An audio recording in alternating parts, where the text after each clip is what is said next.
Hey everyone, welcome to my channel. तो आज मैं एक वन शॉट एफ आपके साथ शेयर कर रही हूँ। आई होप आपको अच्छा लगे। जैसा भी लगे मुझे कमेंट करके बताइएगा ज़रूर। और जिन्होंने अभी तक मेरे चैनल को सब्सक्राइब नहीं किया है वो प्लीज़ पहले सब्सक्राइब कर लिए। तो चलिए फिर बिना देरी के अपनी वीडियो को स्टार्ट करते हैं। स्टोरी की स्टार्टिंग में हमें दो पर्सन को दिखाया जाता है जो कि एक बड़े से कॉलेज के बाहर एक बाइक पर बैठ कर किसी का इंतज़ार कर रहे थे। उनमें से एक विंग था और दूसरा शुयंग। शुयंग विंग का फ्रेंड है। शुयंग कहता है कि विंग, हमें और कितनी देर यहाँ पर बैठ कर इंतज़ार करना होगा, टाइम निकलता जा रहा है, हमें देर हो जाएगी। तो विंग कहता है बस कुछ और सेकंड रुक जाओ, अगर वो नहीं आया तो मैं पक्का चला जाऊंगा। उसके ऐसे कहता ही कुछ मिनट्स के बाद जो है एक पर्सन उसके सामने से गुजरता है। ऐसा मानो कि विंग को बस उसी का इंतज़ार था। वो पर्सन और कोई नहीं वांग जी था। वांग जी विंग को इग्नोर करता हुआ सीधा अपनी क्लास की तरफ जा रहा था। और वही विंग जब वांग जी को देखता है तो वो भी उसके पीछे पीछे जा रहा था। और यहाँ शोयंग देखता है कि विंग अपना काम निकाल कर जो चला गया है वांग जी के पीछे, उसे अकेला छोड़कर। तो यहाँ शोयंग को गुस्सा आता है। वो भी विंग को इग्नोर करता हुआ चला जाता है अपनी क्लास की तरफ। लेकिन विंग को इससे कहाँ फ़र्क पड़ने वाला था, उसका पूरा ध्यान तो वांग जी पर था। विंग बोलता है कि हे वांग जी, तुम इतनी देर से कहाँ थे, मैं तुम्हारा कब से वेट कर रहा हूँ। वांग जी जब विंग की ये बात सुनता है तो वो बोलता है कि तुम भला मेरा वेट क्यों कर रहे हो, क्या मैं कोई स्पेशल इंसान हूँ तुम्हारे लिए जो तुम हमेशा मेरा वेट करते रहते हो कॉलेज के बाहर। तो विंग कहता है कि बिल्कुल तुम स्पेशल हो, जभी तो मैं रोज़ इंतज़ार करता हूँ तुम्हारा। वांग जी कहता है कि तो करो, मैं तो खैर अपने टाइम पर ही आऊँगा, मुझे कोई लेना देना नहीं है तुमसे। ऐसे कहकर वो आगे की तरफ निकल जाता है। और यहाँ विंग अब भी उसके पीछे पीछे आ रहा था। वांग जी विंग से कहता है कि तुम मेरा पीछा मत करो, यहाँ पे सब लोग हमें देखते रहते हैं अजीब नज़रों से, मुझे अच्छा नहीं लगता। तो विंग बोलता है तो मैं क्या करूँ, देखने दो ना, देखने वाले तो देखते रहेंगे, हमारा क्या। ऐसा कहकर वो जो है वांग जी से बातें करने लगता है। लेकिन यहाँ वांग जी उससे बातें नहीं करना चाहता था, या फिर यूँ कहो तो वो करना चाहता था लेकिन सिर्फ एक्टिंग कर रहा था। वो ऐसे ही बातें करते करते जो है चल रहा था आगे की तरफ। तभी वो एक अल्फ़ा से टकरा जाता है और नीचे गिर जाता है। विंग वांग जी को उठाने ही वाला था कि तभी जिस अल्फ़ा से अभी वांग जी टकराया था वो उसका कॉलर पकड़ के उसे उठा लेता है और कहता है कि तुम्हारी हिम्मत कैसे हुई मुझसे टकराने की, क्या तुमने ये जानबूझकर किया। वांग जी बोलता है कि तुम पहले मेरा कॉलर छोड़ो। तो वो अल्फ़ा बोलता है कि मैं तो नहीं छोड़ रहा तुम्हारा कॉलर, और तुम चश्मिश हमेशा मेरे सामने क्यों आते हो, मुझे तुम्हें देखकर गुस्सा आता है। यहाँ पर जो वांग जी है वो अपना हुलिया कुछ इस तरीके से बना के रखता है जैसे कि वो कितना ज़्यादा पढ़ाकू हो, यानी आंखों पर चश्मा और नॉर्मल से क्लोथ्स, यानी बिल्कुल किसी किताबी कीड़े की तरह। यहाँ पर जो वांग जी था वो जब उस अल्फ़ा की बात सुनता है तो वो बोलता है कि मैं क्यों नहीं आ सकता तुम्हारे सामने, और वैसे भी मैं तुम्हारे सामने नहीं आया था, मैं तो अपनी क्लास की तरफ जा रहा था लेकिन मेरा ध्यान नहीं गया तुम पे, इसलिए टकरा गया। वो अल्फ़ा कहता है कि झूठ मत बोलो। वो ऐसा कहकर जो है वांग जी के फेस पर पंच कर देता है और वांग जी दोबारा नीचे गिर जाता है। विंग इस चीज़ को देखता है तो उसे बहुत गुस्सा आता है। विंग अब उस अल्फ़ा के सामने जाकर कहता है कि तुम्हारी हिम्मत कैसे हुई मेरे वांग जी को टच करने की। तो वो अल्फ़ा कहता है कि अब तुम कौन हो, क्या इस कॉलेज में न्यू हो, क्योंकि मैंने तुम्हें कभी देखा तो नहीं है। तो विंग इस बात को सुनकर कहता है कि मुझे तुमसे कोई मतलब नहीं है और मैं तुम्हें अपने बारे में क्यों बताऊँ, पहले तो तुमने वांग जी को मारा, इसका बदला तो मैं तुमसे लूँगा। वो ऐसे कहकर उस अल्फ़ा को पंच करने ही वाला था कि तभी वांग जी उसे रोक लेता है और कहता है कि छोड़ो, जाने दो, ये मुझसे हमेशा ही टकराता है लेकिन यहाँ से हमें जाने में ही भलाई है। विंग जब इस बात को सुनता है तो वो बोलता है कि तुम बेवकूफ़ हो वांग जी, तुम खुद को प्रोटेक्ट करना बिल्कुल भी नहीं जानते हो, अगर तुम ऐसे ही करते रहोगे तो ये सब तुम्हें ऐसे ही मारते रहेंगे। वांग जी बोलता है कि मुझे फ़र्क नहीं पड़ता, तुम चलो। वो अल्फ़ा जब इन दोनों की ये कन्वर्सेशन सुनता है तो वो बोलता है कि ऐसा लगता है कि तुम दोनों में काफ़ी ज़्यादा प्यार है, क्यों, है ना, सही कहा ना मैंने। विंग कहता है कि अपनी बकवास बंद करो, मुझे तुमसे कोई मतलब नहीं है, अगर तुमने एक वर्ड और बोला तो मैं पक्का तुम्हें पंच कर दूंगा। तो वो अल्फ़ा बोलता है कि एक नहीं, मैं 1000 वर्ड बोलूँगा, तुम कुछ नहीं कर पाओगे मेरा। विंग को अब और भी ज़्यादा गुस्सा आ रहा था। विंग उसको मारने ही वाला था लेकिन तभी वांग जी बोलता है कि विंग, मैंने कहा ना चलो यहाँ से। तो विंग कहता है कि वांग जी मुझे मारने दो इसे, वरना मेरा दिमाग बहुत ज़्यादा ख़राब हो गया है इसकी बात सुनकर। वांग जी कहता है ठीक है तो तुम लड़ो, मैं ही जाता हूँ यहाँ से। ऐसे कहकर वो अपना बैग उठाकर चल देता है अपनी क्लास की तरफ। विंग वांग जी को ऐसे जाते हुए देख नहीं सकता था, इसलिए वो उस अल्फ़ा को साइड करके खुद चला जाता है। वांग जी क्लास में जाकर अपनी सीट पर बैठ जाता है और वही विंग भी अपनी सीट पर बैठ जाता है जहाँ पर शुयंग बैठा हुआ था, क्योंकि ये दोनों एक साथ ही बैठते हैं। क्लास के दौरान जो है वांग जी बिल्कुल भी विंग को देख नहीं रहा था, पर ऐसा सिर्फ विंग का देखना था, क्योंकि वांग जी पूरे टाइम बस विंग को ही देख रहा था क्योंकि विंग उसे पसंद है, लेकिन ये वो बताना नहीं चाहता था बिल्कुल भी। ऐसा है कि वो थोड़े नखरे दिखा रहा था।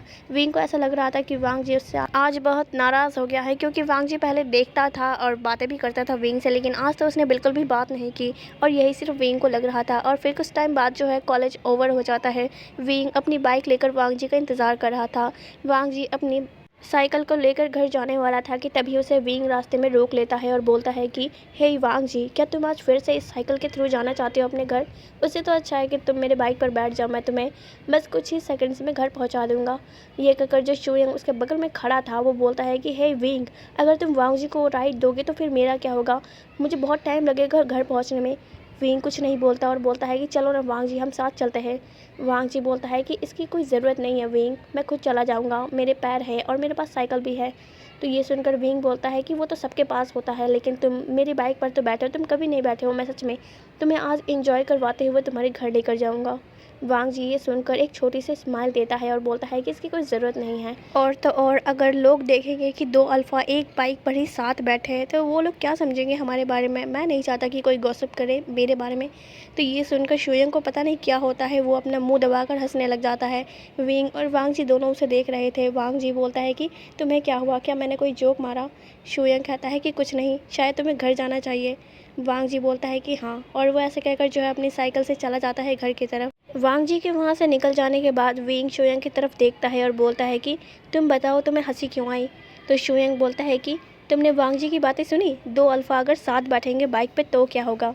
तो विंग बोलता है कि हाँ, तो क्या हो गया? तो शूयंग बोलता है कि उसने तुम्हें अल्फ़ा कहा विंग। विंग कहता है कि बकवास बंद करो और बाइक पर बैठो, अगर तुमने एक वर्ड और मुंह से निकाला तो पक्का मैं तुम्हें यहीं छोड़ के चला जाऊंगा। ऐसा कहकर विंग अपनी बाइक पर बैठ जाता है और बाइक स्टार्ट कर देता है। शूयंग बोलता है कि विंग, मैंने कुछ गलत तो नहीं कहा, क्या तुम सच में अल्फ़ा हो? विंग अब ये सुनता है तो उसे गुस्सा आ जाता है। वो गाड़ी स्टार्ट कर देता है और निकल जाता है वहाँ से। यहाँ पे शूयंग चिल्लाता रह जाता है कि विंग, विंग मेरे लिए रुको, मैं तो मजाक कर रहा था, तुम सीरियस क्यों हो गए? वो ऐसा कहकर भागने लगता है विंग की बाइक के पीछे। तो अब हम सीन शिफ्ट करके जो है दिखाते हैं वांग जी का, जो कि अपने घर पहुंच चुका था। वांग जी अपने कमरे में बैठकर अपने फ़ोन में विंग की फ़ोटो को घूर रहा था और ख़ुद से ही कह रहा था कि विंग, तुमने आखिर ये क्या किया है मेरे साथ? मैं एक अल्फ़ा हूँ और तुम भी एक अल्फ़ा हो, लेकिन देखो ना, मैं किसी ओमेगा से प्यार करने के बजाय तुमसे प्यार करने लगा। तुम्हें पता है मैं अपने दिल को रोज़ समझाता हूँ कि मैं तुमसे प्यार ना करूँ, लेकिन मेरा दिल है कि मानता ही नहीं। और तो और अगर मैंने अपनी फैमिली को तुम्हारे बारे में बताया तो वो लोग तो मुझे बिल्कुल भी परमिशन नहीं देंगे तुम्हारे साथ रहने के लिए। वो लोग यही समझेंगे कि मैं एक गे हूँ, हालांकि मैं नहीं हूँ, लेकिन क्या मैं जब भी तुम्हें देखता हूँ तो पागल सा हो जाता हूँ। मैं ये दिखाता नहीं, लेकिन विंग, मैं सच में तुमसे बहुत प्यार करता हूँ। लेकिन कोई बात नहीं, मैं अगर गे भी हुआ तो कोई नहीं, मैं तुम्हें अपना बना के रहूँगा, चाहे इसके लिए मेरी फैमिली परमिशन दे या ना दे। ये कहकर जब वांग जी है खुद से ही बातें कर रहा था। और अब इधर हम विंग को दिखाते हैं जो कि सीधा अपने घर पहुंच गया था। वो जब डोर ओपन करता है तो देखता है कि उसके सामने कोई भी नहीं है, क्योंकि जब भी विंग अपने कॉलेज से आता तब उसके डैड उसका वेलकम करने के लिए घर पे ही रहते, लेकिन आज कोई भी नहीं था। तो इसे देखकर विंग को लगता है कि शायद उसके डैड घर पे नहीं है, इसलिए वो एक बार अपने डैड का नाम लेकर जो है इधर से उधर घूम रहा था कि तभी उसको एक आवाज़ सुनाई देती है कि मैं इधर हूँ अपने रूम में, तुम भी यहाँ आ जाओ। ये सुनकर जो विंग है वो सीधा अपने डैड के कमरे में चला जाता है और बोलता है कि आप अपने कमरे में क्या कर रहे हैं इस टाइम? तभी उसकी नज़र जो है अपने डैड के पैरों पे पड़ती है, जिसे देखकर विंग घबरा जाता है। विंग बोलता है कि ये क्या हुआ है आपको, क्या आपको चोट लगी है या फिर किसी ने ये जानबूझकर किया? डैड, आखिर आपके पैर को हुआ क्या है? विंग जो है वो पैनिक कर रहा था, तो उसके डैड यानी वी चांग से बोलते हैं कि विंग, मुझे कुछ नहीं हुआ है, बस मैं सीढ़ियों से जब नीचे उतर रहा था तब मेरा पैर स्लिप हो गया और मैं गिर गया, थोड़ी सी ही चोट लगी है, मैं कुछ ही दिनों में रिकवर हो जाऊंगा, तुम इतनी फिक्र मत करो। विंग जो है वो बोल रहा था कि डैड, आपके पैरों में प्लास्टर हो रखा है तो मैं इसको कम कैसे समझ लूँ, ज़रूर आपको बहुत ज़्यादा चोट लगी होगी, आप क्या देख के नहीं चल सकते? तो जो वी चांग से है वो बोलते हैं कि विंग, तुम्हें पता है ना मेरी एज हो रही है अब, मुझसे सही से चला भी नहीं जाता। तो ये सुनकर विंग बोलता है कि अभी आपकी एज नहीं हुई है, आप अभी भी जवान हैं। ये सुनकर वी चांग से कुछ नहीं बोलते। विंग फिर बोलता है कि डैड, अब आप क्यों नहीं बोल रहे, कुछ क्या हुआ है? तो जो वी चांग से है वो बोलते हैं कि इन सब बातों को छोड़ो, मेरे पास तुम्हारे लिए एक काम है, क्या तुम वो करना चाहते हो? विंग बोलता है कि कौन सा काम? वी चांग से फिर बोलता है कि तुम्हें नहीं पता, लेकिन आज माफियाज़ की एक मीटिंग होने वाली है और उसमें एक ऐसे पर्सन आने वाला है जिसकी इन्फॉर्मेशन मुझे चाहिए। विंग बोलता है तो इसमें मैं क्या कर सकता हूँ? तो वी चांग से बोलता है कि देखो, मेरा पैर टूट गया है, ऐसा लगता है मैं चल भी नहीं पाऊँगा, इसलिए तुम्हें मेरा ये काम करना होगा। तुम्हें उस माफिया मीटिंग में जाकर उस पर्सन की इन्फॉर्मेशन लानी होगी। क्या तुम मेरा ये छोटा सा काम कर सकते हो विंग? तो विंग ये सुनकर कहता है कि डैड, आप मुझसे ये काम करवाना चाहते हैं डैड। आपको पता है ना कि मैं कोई अल्फ़ा नहीं हूँ, मैं एक ओमेगा हूँ, लेकिन आपके चक्कर में मुझे अल्फ़ा बनना पड़ा। मैं अल्फ़ा वाली पर्सनैलिटी लेके घूमता हूँ इधर से उधर, मुझे अच्छा नहीं लगता है, लेकिन अब आप मुझसे माफ़िया वाले काम भी करवाना चाहते हैं। तो जो वी चांग से है वो बोलते हैं कि मुझे पता है विंग, तुम्हें ये अल्फ़ा बन के घूमना बिल्कुल पसंद नहीं है, लेकिन मैं क्या कर सकता हूँ। अगर मेरे दोस्तों को पता चला कि तुम एक ओमेगा हो तो वो मेरा मजाक उड़ाएंगे, और ऊपर से मेरे बाद तुम्ही को तो माफ़िया बनना है ना। तो विंग ये सुनकर कहता है कि डैड, मैं कभी नहीं बनूंगा माफ़िया। आप अगर इस माफ़िया वाले काम को छोड़ देते हैं तो अच्छी बात है, लेकिन मैं आपकी जगह कभी माफ़िया नहीं बनूंगा। आपको पता है मुझे ये सब चीज़ें पसंद नहीं है। विंग की बातों को सुनकर वी चांग से बोलता है कि ये सब फ्यूचर की बातें हैं, हम इसे बाद में डिस्कस कर लेंगे, लेकिन अभी जो मैं तुम्हें काम बता रहा हूँ क्या तुम वो कर दोगे। विंग बोलता है लेकिन डैड, मुझे कुछ नहीं पता है माफ़िया के बारे में, मुझे तो ये भी नहीं पता है कि वहाँ कौन कौन है, और ना ही मैं उन लोगों को जानता हूँ, तो मैं कैसे कर सकता हूँ। वी चांग से बोलते हैं कि तुम इसकी फ़िक्र मत करो, मैं तुम्हें सब कुछ बता दूंगा, और बाकी जब तक मेरा पैर ठीक नहीं हो जाता तुम्हें कुछ दिन मेरे कामों को संभालोगे। विंग मतलब बोलता है कि मैं कैसे कर सकता हूँ डैड, मैंने कहा ना मुझे कुछ नहीं पता। तो वी चांग से बोलते हैं कि तुम फिक्र क्यों करते हो, मैंने ये भी तो कहा ना कि मैं तुम्हें सब कुछ बताऊँगा, तुम बस आज चले जाओ। विंग बहुत ज़्यादा मना करने की कोशिश करता है अपने डैड को, लेकिन वो अपने डैड को हर्ट भी नहीं करना चाहता था, इसलिए वो लास्ट में जाकर मान जाता है। वी चांग से फिर बोलते हैं कि अब 1 घंटे में तुम्हें निकलना होगा, इसलिए जाओ और जल्दी से खाना खाकर फ्रेश हो जाओ और रेडी भी हो जाना। विंग बोलता है क्या कहा, बस 1 घंटा। डैड, मैं इन 1 घंटों में सब कुछ कैसे करूँगा। तो वी चांग से बोलता है कि चलो ठीक है, तो तुम 2 घंटे ले लो, लेकिन तुम्हें आज जाना ही होगा। विंग बोलता है ठीक है, और ऐसे कहकर वो अपने रूम में चला जाता है। फिर 2 घंटे बाद का सीन देखते हैं। विंग जो है वो पूरा ब्लैक अटायर में रेडी हो चुका था, वो खुद को शीशे में देख रहा था और खुद से ही कह रहा था कि मुझे पता ही नहीं था कि मैं इतना ब्यूटीफुल हूँ। इन पूरे ब्लैक कपड़ों में तो मैं और भी ज़्यादा ब्यूटीफुल लग रहा हूँ। कल कॉलेज में मैं ब्लैक कपड़े ही पहन के जाऊँगा ताकि वांग जी मुझसे इम्प्रेस हो सके। वो ये सब सोच ही रहा था कि तभी उसके डैड का कॉल आ जाता है। उसके डैड बोलते हैं कि जाने का टाइम हो गया है, तुम्हें जाना चाहिए। विंग ओके कहकर कॉल को कट कर देता है और सीधा घर से बाहर चला जाता है अपने डैड से बिना मिले। डोर से बाहर निकलते ही विंग को एक बड़ी सी ब्लैक कार नज़र आती है और उसके पास एक अल्फ़ा नज़र आता है। विंग उसके पास जाता है और बोलता है कि आप कौन हैं। तो वो अल्फ़ा जो है वो बोलता है कि हेलो यंग मास्टर, मैं नी मिंगजू हूँ, आपके डैड का असिस्टेंट। विंग कहता है कि मैंने तुम्हें पहले तो कभी नहीं देखा। तो नी मिंगजू बोलता है कि मैं पहले मतलब कि मैं आता रहता हूँ आपके घर, लेकिन तब आप घर पे नहीं होते, इसलिए आपने मुझे देखा नहीं, लेकिन मैं आपको बहुत पहले से ही जानता हूँ। विंग बोलता है अच्छा ये सब छोड़ो, तुम ये बताओ कि तुम मेरे डैड के लिए कब से काम कर रहे हो। तो नी मिंगजू बोलता है कि जब मैं 15 साल का था तभी से आपके डैड के साथ काम कर रहा हूँ, और अब 20 साल हो चुके हैं। विंग बोलता है तब तो मैं पैदा भी नहीं हुआ था, क्यों है ना। नी मिंगजू फिर बोलता है कि हाँ कुछ ऐसा ही समझ लीजिए, लेकिन अब हमें चलना चाहिए, वैसे भी बहुत ज़्यादा देर हो चुकी है। विंग बोलता है ठीक है, और वो ऐसे कहकर जो है उस कार में बैठ जाता है। वो लोग कुछ ही देर में जो है एक जगह पर पहुंच जाते हैं। वो जगह काफ़ी सुनसान थी और उसी के पास एक बड़ा सा मैंशन था जो कि दिखने में बिल्कुल खंडर टाइप का था। विंग बोलता है क्या ये भूत का बंगला है। ये सुनकर नी मिंगजू बोलता है कि नहीं, ये भूतों का बंगला नहीं है, बल्कि यहाँ पे ज़्यादातर माफियाज़ की मीटिंग होती है, क्योंकि ये एक सुनसान जगह है और यहाँ कोई आता जाता नहीं है। विंग बोलता है कि मुझे तो डर लग रहा है देखकर ही। नी मिंगजू बस एक छोटी सी स्माइल करता है और बोलता है कि अब हमें अंदर जाना चाहिए। विंग अब उस मेंशन की डोर की तरफ बढ़ ही रहा था कि तभी नी मिंगजू उसे रोक कर बोलता है कि यंग मास्टर, क्या आप 1 मिनट के लिए इधर आ सकते हैं। तो जो विंग था वो बोलता है मुड़ कर कि क्या हुआ है आखिर। तो जो नी मिंगजू है वो बोलता है कि शायद एक काम आपको करना ज़रूरी है।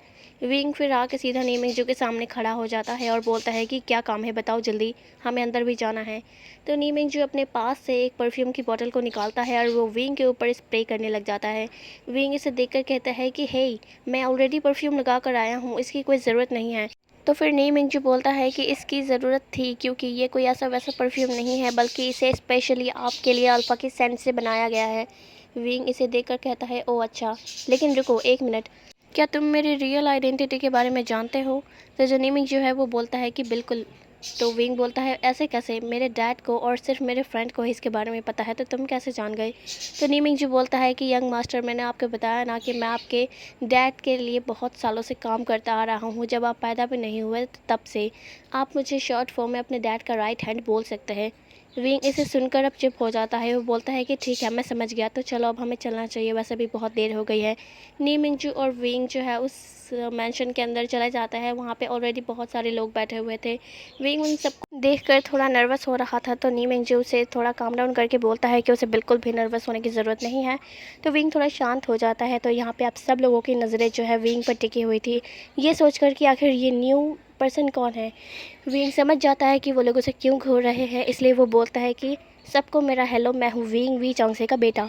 तो ये सुनकर उनमें से एक अल्फ़ा खड़ा हो जाता है, जो कि माफिया ही था। वो बोलता है कि अगर तुम वी चांगसे के बेटे होते तुम यहाँ क्या कर रहे हो, यहाँ पे तो वी चांगसे को आना चाहिए ना।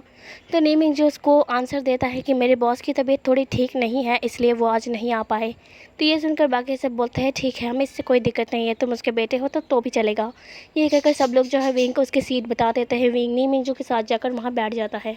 विंग बस बैठे बैठे यही सब सोच रहा था कि यहाँ पे कितने सारे डेंजरस लोग हैं, क्योंकि सबके पास वेपन है और विंग को तो ये भी नहीं पता कि कब कौन किसको शूट कर दे।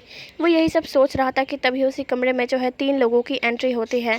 उनमें से एक आकर जो है सीधा चेयर पे बैठ जाता है, जो कि सबसे अलग रखी गई थी, और बाकी के 2 उसके पीछे खड़े हो जाते हैं, बिल्कुल उसके बॉडीगार्ड की तरह। रूम में बैठे सब लोग आए हुए उन 3 लोगों को घूर रहे थे, क्योंकि उनको भी नहीं पता कि ये कौन है।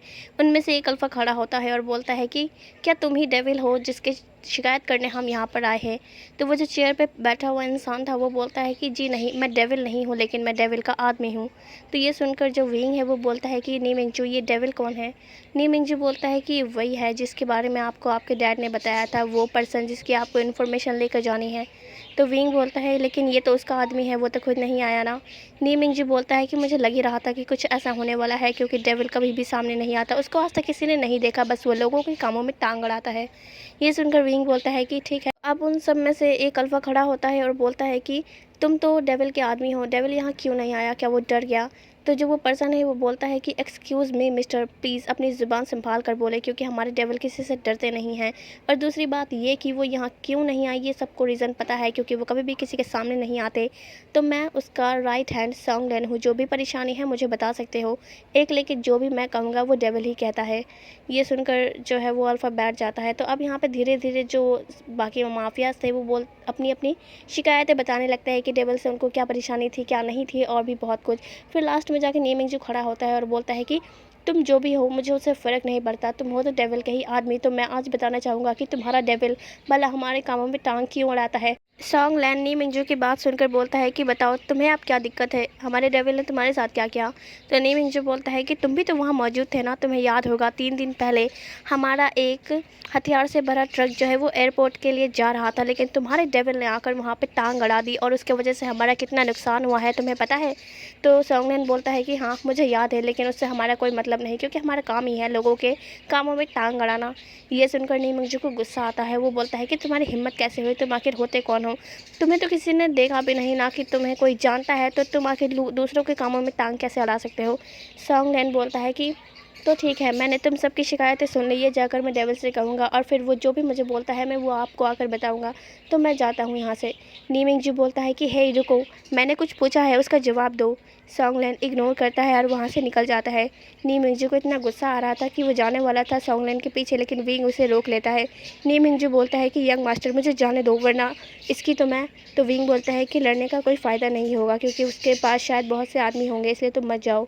नी मिंग जो ये सुनकर बैठ जाता है वहीं पर। फिर कुछ देर के बाद जो है वो सब लोग कुछ बातचीत वगैरह वगैरह जो भी हो वो करके अपने अपने घर की तरफ चले जाते हैं। नी मिंगजू और विंग भी जाने वाले थे कि तभी विंग को कुछ अजीब महसूस होता है, और वो बोलता है कि नी मिंगजू एक काम करो, तुम बाहर जाकर मेरा कार के पास वेट करो, मैं वॉशरूम से आता हूँ। नी मिंगजू बोलता है कि ठीक है, मैं आपका बाहर वेट करता हूँ, प्लीज़ जल्दी आइएगा, क्योंकि मुझे ये जगह कुछ अच्छी खासी नहीं लगती। विंग बोलता है कि तुम फिक्र मत करो और जाओ वेट करो मेरा बाहर। ऐसे कहकर जो है विंग अब चला जाता है वॉशरूम की तरफ, और यहाँ नी मिंगजू वो भी अपने कार के पास चला गया था, लेकिन यहाँ विंग विंग मुड़ जाता है, यानी वो वॉशरूम की तरफ नहीं जा रहा था। ये तो बस उसका एक ड्रामा था जो कि नी मिंगजू को वो बाहर निकालना चाहता था। विंग जो है अब उस पूरे मैंशन की तरफ इधर से उधर घूमने लगता है, ये सोचकर कि वो डेविल ज़रूर इसी मैंशन में होगा, बस वो सामने नहीं आया। वो ऐसा कहकर जो है एक एक रूम को चेक कर रहा था कि कहीं उसमें तो नहीं, लेकिन उसको अंधेरे के अलावा कुछ नहीं नज़र आ रहा था। और वही एक दूसरे कमरे में डेविल ये नज़ारा देख रहा था कि विंग कैसे उसको ढूंढ रहा है।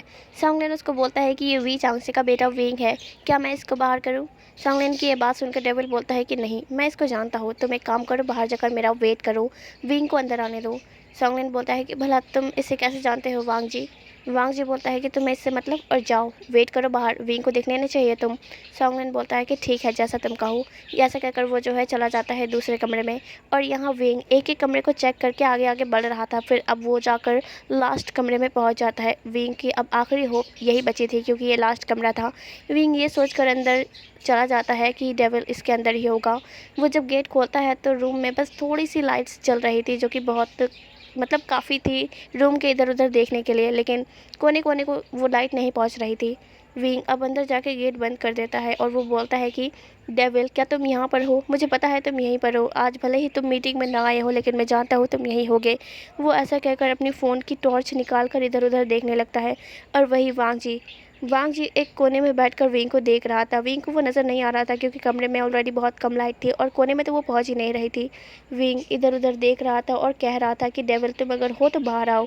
वांग जी अब उठता है और वो विंग के पास जाने लगा था। यानी जो वांग जी है वही है डेविल, यानी माफिया। लेकिन ये बात विंग और बाकी सबको नहीं पता थी, क्योंकि जो विंग है उसे तो यही लग रहा था कि वांग जी एक किताबी कीड़ा है जो कि बस पढ़ने आता है और कुछ नहीं।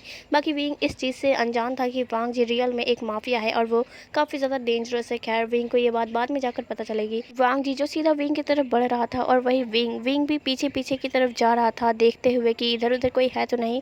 कि तभी वो जाकर जो है वांग जी के चेस्ट से हिट हो जाता है और घबरा जाता है, क्योंकि उसे लग रहा था कि पीछे कुछ तो अजीब है। विंग मुड़ जाता है और वो कुछ हरकत करने ही वाला था कि तभी वांग जी उसे वॉल पे पिन कर देता है। विंग का फ़ोन इस बीच जो है हाथों से नीचे गिर गया था, लेकिन वो अभी भी वांग जी की शक्ल नहीं देख पा रहा था, क्योंकि वांग जी की शक्ल पे रोशनी जा ही नहीं रही थी। तो यहाँ पे विंग बोलता है कि तुम कौन हो? क्या तुम डेविल हो? मुझे पता था कि तुम यहीं होगे। वांग जी अपनी डीप वॉइस में बोलता है कि विंग, तुम भला यहाँ क्या कर रहे हो? तो जो विंग है वो बोलता है कि तुम मुझे जानते हो? वांग जी बोलता है कि बिल्कुल, मैं तुम्हें बहुत अच्छे तरीके से जानता हूँ, लेकिन तुम बताओ, तुम मुझे यहाँ ढूंढने के लिए क्यों आए? क्या मैं तुम्हें इतना पसंद हूँ? विंग बोलता है कि बकवास बंद करो और मुझे छोड़ो, मुझे जाने दो, मैंने तुम्हें देख लिया, अब मुझे जाना है। वांग जी बोलता है कि ऐसे कैसे मैं तुम्हें जाने दूँ? तुम अब आए हो तो थोड़ा बहुत तो रुक ही जाओ ना। विंग बोलता है कि मुझे जाने दो। वो ऐसा कहकर जो है हिले डुलने लगता है। वांग जी बोलता है कि हिलो मत विंग, तुम्हें चोट लग जाएगी, और वैसे भी कमरे में अंधेरा है, तुम्हें पता भी नहीं चलेगा कि तुम किस चीज़ से कब टकरा गए। विंग कहता है कि मुझे तुमसे कोई बात नहीं करनी, ना तुम्हारी बकवास सुननी। ऐसे कहकर वो और भी ज़्यादा हिले डुलने लगता है। और अब यहाँ वांग जी के पकड़ में भी विंग नहीं आ रहा था, क्योंकि विंग अच्छा खासा लंबा चौड़ा था, बिल्कुल वांग जी की हाइट के बराबर। यानी एक तरीके से वो बिल्कुल अल्फ़ा की तरह दिखता था, लेकिन वो अल्फ़ा था नहीं। वो ऐसे कहकर जो है और भी ज़्यादा हरकतें कर रहा था। वांग जी को अब बिल्कुल भी कंट्रोल से बाहर जा रहा था। तभी गलती से वांग जी के हैंड्स विंग के गलत जगह पहुंच जाते हैं। इसे देखकर तो दोनों ही स्टिफ हो गए थे, क्योंकि वांग जी को यहाँ पर एक चीज़ पता चल गई थी विंग की। और वही विंग तो शॉक के मारे बस खड़ा ही रह गया था, क्योंकि यहाँ पर वांग जी के हाथ जो थे वो गलती से विंग के चेस्ट पर लग गए थे। और इसी को देखकर विंग घबरा जाता है, कहीं वांग जी को उसकी आइडेंटिटी पता ना चल जाए। और वही वांग जी खड़ा रह गया, ये सोचकर कि जिसको वो इतने दिनों से अल्फा समझ रहा है वो तो कुछ और ही निकला। विंग अब होश में आता है और वो इतनी ज़ोर से वांग जी के चेक्स पर स्लैप करता है कि बेचारा वांग जी धड़ाम से नीचे गिर जाता है। और विंग कहता है कि मैं तुम्हें बाद में देख लूँगा। और वो ऐसे कहकर भाग जाता है वहाँ पर, मतलब वहाँ से भाग ही जाता है। सॉन्गलैन विंग को भागते हुए देख लेता है और वो रूम में आकर रूम की लाइट्स को ऑन कर देता है। तब वो देखता है कि वांग जी की आंखें फटी की फटी हुई है और वो नीचे बैठा हुआ है और उसका एक हाथ उसके गालों पर है। यहाँ पे सॉन्गलैन देख रहा था कि वांग जी के एक चिक्स पर जो है जहाँ पे उसने हाथ रखा है वहाँ पर 5 उंगलियाँ छपी हुई है। इसे देखकर ज़्यादा देर नहीं लगती ये समझते हुए कि विंग ने क्या किया होगा। सॉन्गलैन अपने हाथ बढ़ाता है और वांग जी की तरफ और बोलता है कि खैर, मैंने चाटे की आवाज़ सुन ली वांग जी, मज़ा तो आया था तुम्हें? वांग जी बोलता है कि मुंह बंद करो सॉन्गलैन, खैर मुझे ये बताओ, ये सपना तो नहीं ना? सॉन्गलैन बोलता है कि क्या हुआ, चाटा खाने के बाद क्या दिमाग तुम्हारा सही जगह आ गया? जो वांग जी है वो बोलता है कि नहीं, तुम मुझे खड़ा करो पहले। सॉन्गलैन बोलता है कि क्या मैं तुम्हें खड़ा करूँ? क्या तुम्हारे पास पैर नहीं? तो वांग जी उसे आंखें दिखाता है। तो सॉन्गलैन उसे खड़ा कर देता है और बोलता है कि अब बताओ क्या बात है, विंग ने तुम्हें चाटा क्यों मारा? वांग जी अपना हाथ हटाता है तो सॉन्गलैन देख लेता है कि वो सच में 5 उंगलियां छपी हुई है। इसे देखकर सॉन्गलैन हंसने लग जाता है। तो वांग जी उसे एक पंच मारता है उसके सर पे। तो सॉन्गलैन बोलता है कि सॉरी सॉरी, अब नहीं हंसूंगा। तो वांग जी बोलता है कि तुम्हें पता है वो विंग वो ओमेगा है। ये सुनकर सॉन्गलैन कहता है क्या, वो ओमेगा कैसे हो सकता है, वो एक अल्फ़ा है और उसके पास से अल्फ़ा सेंट भी आ रही थी। वांग जी तुम्हें कोई गलत फहमी हुई है। वांग जी अपने हाथों को देखता है और बोलता है कि नहीं सॉन्गलैन, मेरे हाथों ने कुछ गलत नहीं छुआ है, मुझे पता है वो ओमेगा ही है, बस वो अपनी आइडेंटिटी छुपा रहा है, वो क्यों वो मुझे नहीं पता। सॉन्गलैन बोलता है कि क्या सच में, तुमने किया क्या है आखिर जो तुम्हें पता चल गया कि वो ओमेगा है। वांग जी ये सुनकर लाल पीला हो जाता है और इसे देख के सॉन्गलैन समझ जाता है कि वांग जी ने कुछ तो ऐसा किया है। सॉन्गलैन अब कुछ और पूछ पाता वांग जी से कि तभी वांग जी बोलता है कि चलो अब हमें निकलना चाहिए, क्या पता यहाँ कोई और आ जाए। सॉन्गलैन बोलता है कि लेकिन वांग जी बताओ ना, तुमने ऐसा क्या किया है विंग के साथ जो तुम्हें उसकी रियल आइडेंटिटी पता चल गई। वांग जी आंखें दिखाता है उसको। तो सॉन्गलैन बोलता है कि ठीक है, मैं कुछ नहीं पूछ रहा, बस खुश। और वह ऐसा कहकर वांग जी के साथ निकल जाता है। और यहाँ पे अब हम विंग को देखते हैं जो कि नी मिंगजू के साथ बैठा हुआ अपने घर जा रहा था कार में। विंग यही सोच रहा था कि आखिर कहीं वांग जी को उसकी रियल आइडेंटिटी के बारे में पता तो नहीं चला। विंग काफ़ी घबराया हुआ था। तो सॉन्गलैन नहीं सॉरी नी मिंगजू से पूछता है कि यंग मास्टर आपको क्या हुआ है, आपका फेस इतना पेल क्यों नज़र आ रहा है। तो जो विंग है वो बोलता है कि कुछ नहीं, मुझे जल्दी घर पहुंचा दो, मुझे घर जाना है डैड के पास अपने। तो नी मिंगजू बोलता है कि ठीक है, मैं जल्दी ड्राइव कर रहा हूँ। तो यहाँ पे विंग अब भी सोच रहा था कि कहीं वांग जी को पता तो नहीं चला, लेकिन फिर उसके मन में आता है कि नहीं, वांग जी को पता नहीं चला होगा क्योंकि विंग ने ऑलरेडी बहुत सारे कपड़े पहन रखे थे ताकि उसकी बॉडी सही से नज़र ना आए। और वैसे भी वांग जी ने उसको ऊपर से टच किया था तो कैसे उसको पता लग सकता था। तो यही सब सोचकर विंग खुद को शांत कर लेता है। तो अब हम नेक्स्ट डे का सीन देखते हैं। विंग जो शुयंग के साथ अपनी क्लास की तरफ जा रहा था कि तभी उसकी नज़र वांग जी पे पड़ जाती है। वांग जी के हाथों में बहुत सारे फ्लावर्स थे और गिफ्ट भी थे। इसे देखकर विंग कहता है कि शुयंग, क्या आज किसी ने वांग जी को प्रपोज किया है जो उसके हाथों में इतनी सारी चीज़ें हैं। ये देखकर शुयंग बोलता है कि बेवकूफ़, तुझे वांग जी पे क्रश है लेकिन तुझे इतना भी नहीं पता कि आज वांग जी का बर्थडे है। ये सुनकर विंग हैरान हो जाता है और बोलता है कि अरे हाँ, मैं तो भूल ही गया था, कल की उस बात ने मेरा दिमाग ख़राब कर दिया है। शुयंग बोलता है कि क्या बात, कुछ हुआ है क्या, हुआ है तो तुम मुझे बता सकते हो, मैं हो सकता है उसे सॉल्व कर दूँ। विंग बोलता है कि कुछ नहीं, तो चलो मैं जाकर वांग जी को बर्थडे विश करता हूँ। शुयंग फिर अजीब से मुंह बनाकर बोलता है कि हाँ हाँ तुम जाओ, वैसे भी वांग जी के सामने तो मैं कुछ हूँ ही नहीं, जब भी वांग जी तुम्हारे सामने आता है तुम तो मुझे भूल ही जाते हो। विंग बोलता है क्योंकि तुम हो ही इसे लायक। ये कहकर वो निकल जाता है और यहाँ शुयंग कहता है क्या कहा, मैं इस लायक हूँ, खैर मैं तुम्हें बाद में बताऊँगा। और यहाँ पर अब हम वांग जी और विंग को देखते हैं। वांग जी अपने डेस्क पर उन सभी चीज़ों को रख के बैठा हुआ था और यहाँ विंग उसके पास आता है और बोलता है कि हे वांग जी, इतनी सारी गिफ्ट क्यों है तुम्हारे पास, क्या किसी ने तुम्हें प्रपोज किया है। वांग जी जो विंग की अब ये बात सुनकर सीधा बोलता है कि नहीं, मुझे किसी ने प्रपोज नहीं किया, लेकिन क्या तुम्हें नहीं पता विंग की आज क्या है। विंग जब वांग जी की इस बात को सुनता है तो वो शॉक हो जाता है क्योंकि वांग जी ने आज से पहले कभी भी उससे ऐसे बात नहीं की थी। यानी यूँ बोलो तो वो कभी भी विंग को एक बारी में जवाब नहीं देता, लेकिन आज तो वांग जी ने उसको फट से जवाब दे दिया और इस चीज़ से विंग खुश हो जाता है। विंग बोलता है कि हे वांग जी, हैप्पी बर्थडे। मुझे पता है कि आज तुम्हारा बर्थडे है, लेकिन मैं जल्दबाजी में कॉलेज आया हूँ तो तुम्हारे लिए कोई गिफ्ट नहीं लेके आया। तो यहाँ पर वांग जी बोलता है कि अच्छा ठीक है, लेकिन तुम्हें आखिर जल्दबाजी क्यों हुई आने में। तो जो विंग है वो बोलता है कि खैर तुम नहीं जानते, लेकिन कल मेरे साथ ही कुछ ऐसा स्कैंडल हो गया जो मैं तुम्हें बता भी नहीं सकता, काफ़ी एम्बैरेसिंग है। ये सुनकर वांग जी कुछ सोचने लग जाता है और बोलता है कि अच्छा, और वो क्या है। तो जो विंग है वो बोलता है कि यार इन सब बातों को जाने दो, मैं बता भी नहीं सकता, लेकिन तुम। ये बोलकर विंग चुप हो जाता है। विंग को चुप देखकर वांग जी बोलता है कि बताओ ना विंग, क्या हुआ है आखिर ऐसा। विंग बोलता है कि कल बस इतना बता सकता हूँ कि कल एक बेवकूफ़ और बदतमीज़ इंसान से मेरी टक्कर हो गई थी। और ये बात सुनकर अब तो वांग जी कंफर्म हो जाता है कि विंग कल वाले स्कैंडल यानी उसी की बात कर रहा है। तो यहाँ पे वांग जी टॉपिक को चेंज करते हुए बोलता है कि हे विंग, मैं तुमसे कुछ चाहता हूँ। विंग बोलता है कि क्या चाहते हो वांग जी, बताओ, मैं जो मतलब तुम जो बोलोगे मैं वो करूँगा। तो यहाँ पर वांग जी बोलता है कि तुम मेरे लिए गिफ्ट नहीं लेकर आए, इसलिए तो क्या हम डेट पर चल सकते हैं। ये सुनकर विंग शॉक हो जाता है। विंग बोलता है कि क्या बोला तुमने, एक और बार बोलो ज़रा। वांग जी बोलता है कि मैंने कहा कि तुम गिफ्ट नहीं लेकर आए तो एज अ गिफ्ट तुम मुझे बाहर घुमाने ले जाओ, एक लेके ये हमारी डेट हो सकती है। विंग बोलता है कि लेकिन क्यों, तुम मेरे साथ घूमना क्यों चाहते हो। वांग जी ये सुनकर गुस्सा हो जाता है। वो कहता है कि हे, तुम्हें मुझ पे क्रश है क्यों, है ना। विंग बोलता है कि हाँ है। तो वांग जी बोलता है कि शायद हो सकता है कि मैं अपना माइंड चेंज कर दूँ तुम्हारे लिए, इसलिए क्या हम जा सकते हैं। ये वो थोड़ा कोल्डली बोलता है। तो विंग इस बात को सुन के बोलता है कि हाँ ज़रूर, मैं लेकर जाऊँगा, बताओ पहले कहाँ जाना चाहोगे। तो वांग जी वो बोलता है कि पहले हम मूवी देखने चलेंगे, उसके बाद तुम डिसाइड करो। विंग बोलता है कि ठीक है, तो तुम मूवी की टिकट्स बुक करो वांग जी। ये सुनकर वांग जी कहता है कि मैं क्यों करूँ, तुम मुझे लेके जा रहे हो ना तो तुम करो। विंग बोलता है कि अच्छा ठीक है, वैसे भी पैसों की कोई बात नहीं है, मैं कर लेता हूँ, और उसके बाद मैं तुम्हें अपनी फ़ेवरेट जगह पे घुमाने ले जाऊँगा। वांग जी बोलता है कि वो क्या है? विंग बोलता है कि मैं लेकर जाऊँगा, उसके बाद तुम्हें पता लग जाएगा, इसलिए अभी हम क्लास ले लेते हैं अपनी, उसके बाद हम चलेंगे, ठीक है? वांग जी बोलता है कि ठीक है, और ऐसे कहकर फिर दोनों जो है अपनी पढ़ाई वगैरह जो भी हो करने लग जाते हैं। और अब कॉलेज ओवर हो जाने के बाद वांग जी जो है वो विंग के साथ जा रहा था कि तभी शुयंग रोक लेता है विंग को और बोलता है कि हे विंग, तुम इस किताबी कीड़े को अपने साथ लेके जा रहे हो तो मेरा क्या होगा? वांग जी शुयंग की ये बात सुनकर शुयंग को आग दिखाने लग जाता है और बोलता है कि हे शुयंग के बच्चे, तूने क्या बोला अभी? वांग जी जब ऐसा बोलता है तो शुयंग हैरान हो जाता है। शुयंग बोलता है कि हे वांग जी, अभी अपनी आंखों को देखो, ऐसा लग रहा है कि तुम मुझे मार दोगे। मैंने सोचा नहीं था कि ये किताबी कीड़ा इतना डेंजरस होगा। वांग जी बोलता है कि तुम खुद होगी किताबी कीड़ा, मैं तो नहीं हूँ। विंग बोलता है कि चलो चलो वांग जी, हमें देर हो रही है। वांग जी बोलता है कि हाँ ठीक है, और ऐसे कहकर विंग निकल पड़ता है। और यहाँ शुयंग बोलता है कि हे विंग, जवाब तो देकर जाओ, लेकिन विंग तो चला गया था। शुयंग की नज़रें फिर वांग जी की साइकिल पर पड़ती है। वो वांग जी की साइकिल लेकर ही अपने घर की तरफ चला जाता है, और यहाँ विंग और वांग जी वो दोनों थिएटर में पहुँच जाते हैं। और थिएटर में जो है विंग ने एक ऐसी मूवी चूज़ की थी जो कि विंग बिल्कुल भी नहीं देख सकता था। हालाँकि उसने वांग जी को इम्प्रेस करने के लिए वो मूवी बुक की थी, क्योंकि वो एक हॉरर मूवी थी। उसे लग रहा था कि वांग जी हॉरर मूवी को देखकर विंग के कुछ ज़्यादा क्लोज आ जाएगा, लेकिन ये तो बिल्कुल अपोजिट था, क्योंकि हॉरर मूवी से तो वांग जी बिल्कुल नहीं डर रहा था, मानो वो उसका एक शौक ही हो। लेकिन इसके अलावा विंग बहुत ज़्यादा डर रहा था। विंग बार बार अपने फेस को वांग जी के अंदर छुपा रहा था और कह रहा था कि प्लीज़ जब हॉरर सीन ना आए तो मुझे बता देना।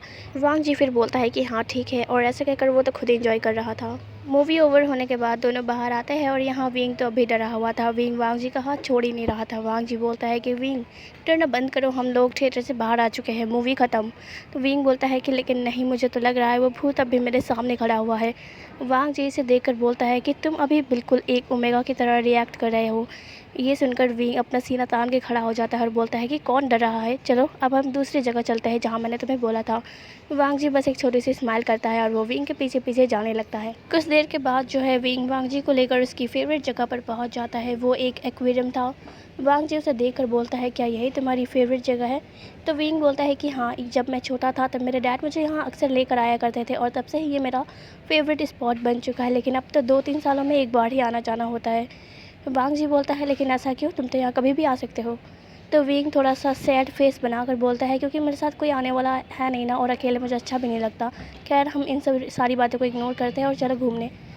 तो वांग जी बोलता है ठीक है, और ऐसे कहकर वो दोनों अंदर चले जाते हैं। अंदर जाने के बाद विंग जो है वो हर एक छोटी सी छोटी जगह जाकर फिशेस को अपनी आंखें फाड़ फाड़ कर देख रहा था, मानो उसने कभी देखा ही ना हो।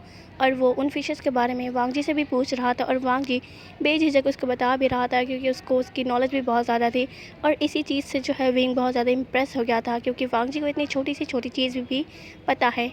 विंग जो है वो अकेले ही मज़े कर रहा था, क्योंकि वो तो लाया था यहाँ पे वांग जी को मज़े करवाने के लिए, लेकिन यहाँ तो विंग उल्टा मज़े कर रहा था। खैर वांग जी को भी इससे कोई मतलब नहीं था, क्योंकि विंग खुश है तो वो भी खुश। और अब तो मतलब कि एक्वेरियम बंद होने का टाइम भी हो चुका था। विंग का मन ही नहीं था वहाँ से जाने का, लेकिन वांग जी उसको घसीट कर बाहर लाता है। विंग बोलता है कि मुझे और देख रहा था, ये इतनी जल्दी बंद क्यों हो गया? वांग जी बोलता है कि अब टाइम हो गया बंद होने का, इसलिए वो बंद हो गया, तो चलो अब हमें घर चलना चाहिए। विंग बोलता है कि इतनी जल्दी नहीं, मुझे यहाँ पे तुम्हारे साथ और घूमना है। वांग जी बोलता है ठीक है, कोई दिक्कत नहीं है मुझे। वो लोग अब एक दूसरे से बातें करते हुए वॉक कर रहे थे कि तभी विंग की नज़रें जो है वो आइसक्रीम पार्लर पे जाती है, और वो एक पपी आइस बना कर कहता है कि वांग जी मेरे लिए आइसक्रीम लेकर आओ ना प्लीज़। वांग जी उनकी इस हरकत को देखकर उसको तो मतलब क्या ही बोलो, छोड़ो। वो कहता है ठीक है मैं लेकर आता हूँ, और वह ऐसे कहकर आइसक्रीम पार्लर में चला जाता है और विंग के लिए आइसक्रीम लेकर आता है।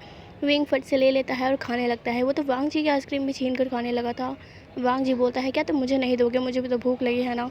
विंग बोलता है कि तुमसे भी ज़्यादा भूख मुझे लगी है, खैर अगर तुम खाना चाहते हो तो मैं तुम्हें दे सकता हूँ। वो ऐसा कहकर जो है अपने हाथों से ही वांग जी को आइसक्रीम खिलाने लगता है। वांग जी को बहुत ज़्यादा अच्छा लग रहा था विंग के साथ, वो जो भी हो, खैर वांग जी बहुत ज़्यादा खुश था विंग के साथ।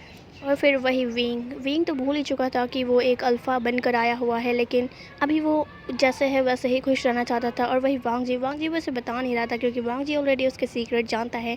तो वो लोग जो है उस दिन बहुत ज़्यादा इंजॉय करते हैं। और फिर जब रात होती है तो वांग जी विंग की बाइक चलाकर जो है उसे घर छोड़ देता है। और यहाँ विंग विंग तो इतना मतलब मस्ती में गुम हो चुका था कि वो भूल ही गया था कि उसका कोई घर भी है। खैर वो जब घर पहुँचता है और डोर खोलता है तभी वो देखता है कि उसके डैड व्हील चेयर पर बैठे हुए हैं और वही उनके बगल में नी मिंग जो खड़ा है। विंग अपने डैड को देख कर थोड़ा सा घबरा गया था, इसलिए वो कहता है कि डैड आप यहाँ पर।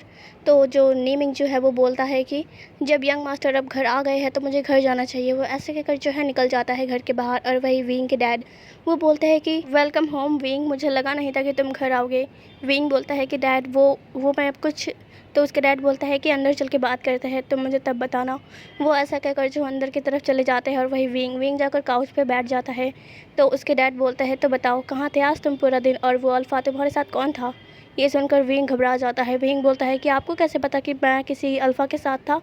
तो जो वी चांग से थे वो बोलते हैं कि तुम जब घर नहीं लौटे अपने कॉलेज से तो मैंने नी मिंगजू को बोला कि तुम्हें मतलब तुम्हारा पता लगाए, तब उसने मुझे तुम्हारा लोकेशन बताया कि तुम किसी अल्फ़ा के साथ घूम रहे थे। तो कौन था वो। विंग कुछ देर के लिए शांत हो गया था, फिर वो उसके बाद बोलता है कि डैड आप कुछ गलत मत समझिए, क्योंकि वो मेरा एक कॉलेज फ्रेंड था और आज उसका बर्थडे था तो मैं उसको घुमाने ले गया था बाहर, बस और कुछ नहीं है। तो विंग के डैड बोलते हैं कि मुझे तो नहीं लगता कि वो सिर्फ तुम्हारा फ्रेंड है, क्योंकि मैंने देखा वो तुम्हें कितने अच्छे से रख रहा था, यानी तुम्हारा ख्याल रख रहा था, और तुम तो बिल्कुल एक नादान बच्चे की तरह इधर से उधर घूम रहे थे। अब सच बताओ विंग, क्या तुम उसे पसंद करते हो। ये सुनकर जो है विंग वो अपना सर नीचे झुका लेता है, क्योंकि अब वो क्या ही बोले। इसे देखकर उसके डैड समझ जाते हैं और उसके डैड बोलते हैं कि अगर तुम्हें वो पसंद है तो फिर मैं कुछ नहीं बोल सकता, मैं तुम्हें इसकी परमिशन देता हूँ, लेकिन हाँ मैंने परमिशन दे दी तो इसका मतलब ये नहीं कि तुम कुछ उल्टा सीधा करोगे, ठीक है ना। विंग जब अपनी डैड की बात सुनता है तो वो बोलता है कि क्या डैड सच में आप मुझे परमिशन दे रहे हैं इसकी। तो वी चांग से बोलता है कि हाँ, लेकिन क्या उसे पता है कि तुम एक ओमेगा हो, अल्फ़ा नहीं। तो विंग बोलता है कि शायद से उसे अभी नहीं पता है, खैर मैं उसे बाद में बता दूंगा। वैसे भी अभी उसने मुझे कन्फेस नहीं किया है, लेकिन जहाँ तक मुझे पता है वो शायद मुझे सीक्रेटली लाइक करता है। मैं खैर बाद में उससे उगलवा लूँगा, इसकी चिंता आप मत कीजिए। विंग के डैड बोलता है कि ठीक है, लेकिन और किसी को नहीं पता चलना चाहिए तुम्हारी इस दूसरी आइडेंटिटी के बारे में। विंग बोलता है कि हाँ मैं समझ गया और अब मैं जाता हूँ, मुझे बहुत ज़्यादा नींद आ रही है क्योंकि मैं बहुत ज़्यादा थक गया हूँ।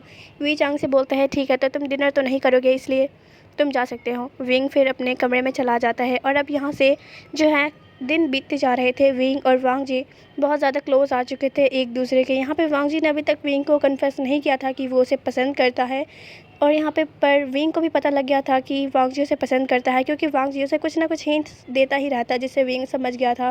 और इन दिनों वी चांग से का जो पैर था वो अब भी रिकवर नहीं हुआ था, तो उनकी जगह जो है विंग ही सब कुछ संभालता था अपने डैड के कामों को, और उसमें उसकी मदद नहीं विंग जो करता था। तो अब हमें एक दिन का सीन दिखाया जाता है। विंग जो था वो कॉलेज ओवर हो जाने के बाद वांग जी के साथ घर के लिए निकल रहा था कि तभी वांग जी बोलता है कि विंग क्या आज हम घूमने जा सकते हैं, वैसे भी बहुत ज़्यादा दिन हो गए हमें बाहर एक साथ गए हुए। तो विंग बोलता है कि अच्छा तो तुम्हें बाहर जाना है, ठीक है, लेकिन इससे पहले हम बाहर जाए मैं अपने डैड से एक बार पूछ लूँ, वरना उस दिन की तरह वो फिर से हम दोनों पे नज़र रखवा लेंगे। तो वांग जी बोलता है ठीक है तुम पूछ लो, मुझे कोई दिक्कत नहीं। विंग ऐसा कहकर जो है अपने डैड को कॉल करता है, लेकिन दूसरी तरफ से कोई कॉल उठा नहीं रहा था। विंग दूसरी बार कॉल करता है, लेकिन इस बार भी कोई कॉल नहीं उठाता, और जब वो तीसरी बार कॉल करता है तो उसके डैड उसका फ़ोन उठा लेते हैं। विंग बोलता है कि हेलो डैड, मैं आपसे परमिशन चाहता हूँ, क्या मैं वांग जी के साथ जा सकता हूँ कहीं घूमने के लिए। तो उधर से किसी और इंसान की ही आवाज़ आती है कि हेलो विंग, कितने दिनों बाद मिले ना। विंग इस आवाज़ को थोड़ा बहुत लग रहा था कि ये आवाज़ उसने कहीं ना कहीं सुनी है, लेकिन फ़िलहाल उसे याद नहीं आता। विंग बोलता है कि ये आवाज़ मेरे डैड की तो नहीं है, तुम कौन हो। तभी उस कॉल से दूसरी तरफ आवाज़ आती है विंग, विंग क्या तुम ठीक हो, तुम अभी हो कहाँ। तो विंग कहता है कि डैड आप इस तरीके से क्यों बोल रहे हैं, कुछ हुआ है क्या।